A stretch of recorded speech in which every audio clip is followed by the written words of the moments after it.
Раньше под звон такого будильника многие просыпались в школу или вставали на работу. Перенестись в историческое прошлое в СССР можно в музее Хазине. Мой адрес ни дом, ни улица, мой адрес Советский Союз. Выставка «Наш адрес Советский Союз» состоит из 11 залов, каждый из которых раскрывает одну из сторон жизни советского человека. Первый зал окунает в атмосферу дома и быта того времени.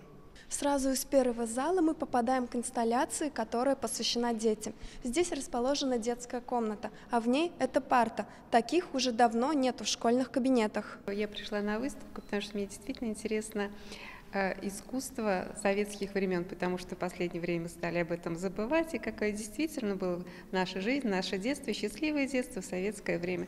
И поэтому такая может быть ностальгия. Окунулся в свое детство, вот на таких партах я сидел, учился, вспомнил. Такими счетами тоже вот в школе на уроках мы арифметики пользовались. Ну, все мне здесь напоминает. Мне 65 лет, а вот как будто я снова 16-летний минимум.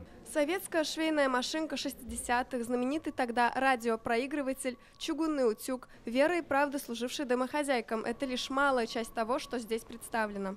Да, было очень трудно в стране жить. Я сама вот из СССР.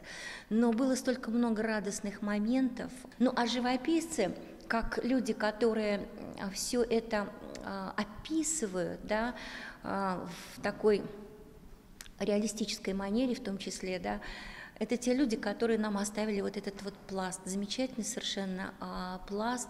Мы видим этих людей, уже давно забытых, ушедших из жизни, но проживших очень серьезную такую замечательную жизнь в СССР.